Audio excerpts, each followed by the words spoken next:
Hello, I'm Alexandra and welcome back to my channel. I am currently doing 30 videos in 30 days to celebrate the fact that I'm turning 30 this month. So today's video is about the books that have some beautiful writing. And that was hard to choose because there's so many.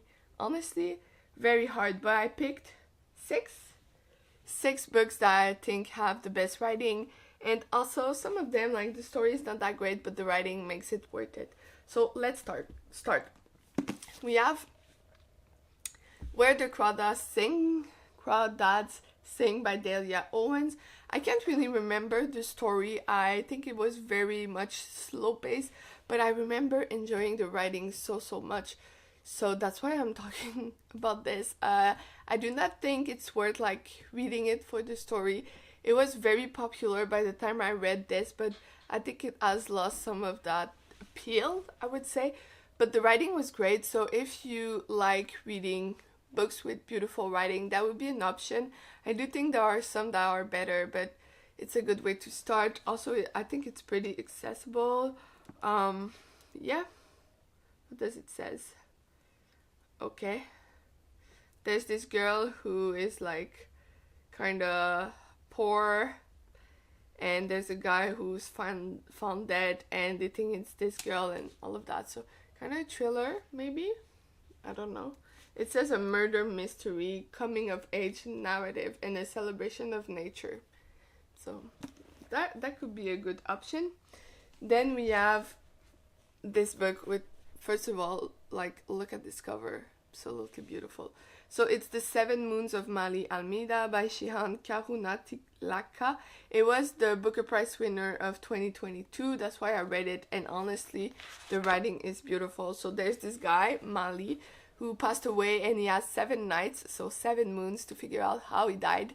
And yeah, you follow him as he's trying to like figure out everything that happened to him in the last, let's say, week of his life. And yeah, the writing, absolutely amazing. It's set in Sri Lanka, which is not something that people usually read about, so that would also be a good way to learn more about how life is in Sri Lanka. It's very much like poor conditions of living in revolutions and very difficult political scene and all of that, so very good. Then The Goldfinch by Donna Tartt. I think this is very popular, but for the wrong reason.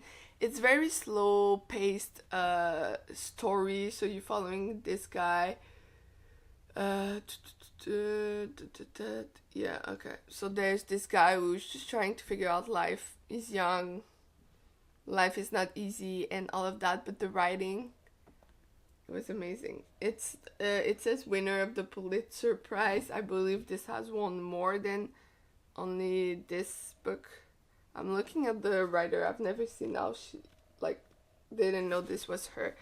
But yeah, the writing was beautiful. It's just very much slow paced. So maybe the audiobook would be a way to not be intimidated by this book. So yeah, but I loved it. I think I read it from my library, then I got a copy for myself, and yeah, it's worth the read, okay? Now let's talk about something a bit different. We have Blood Memory by Greg Iles. I picked Greg Iles as the person, okay, because I think all of his books are very well written. It's also very different because they are thrillers, so it's not your typical contemporary literature, you know. It's like things are moving faster, and there's a lot of people and a lot of storylines and all of that, but the writing is great. And yeah, his books are kind of intimidating because they're very thick. This one not so much, but it's still 500 pages, so still a very thick book, but the story and the writing makes it worth spending that much time reading him. And yeah, I love Greg Iles. This was one of my findings in 2023 maybe, but yeah, incredible. Incredible. Then we have The Kite Runner by Khaled Hosseini. I don't think I need to talk a lot about this book because it's very popular, but the writing, absolutely beautiful. The story, gut-wrenching.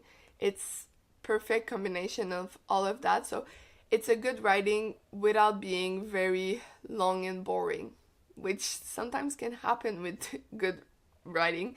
So this moves a bit faster, and I think it's worth it. And also you can find it pretty easily in used bookstore because it was very popular. It's still very popular, I believe. So very good. Then something that's not as popular, but I've talked about it quite a lot. It's The Lion Woman of Tehran by Marjan Kamali. You're following these two girls who are growing up in Iran during, like, when they were born, their women's had more rights and all of that. Then it switched, and they're just trying to find a way to live their lives while also being like politically active. One of them moves to the US, the other stays there, and they still talk. But yeah, it's also a good way to learn more about the things happening in Iran, because I don't think we talk enough about this. But yeah, very good.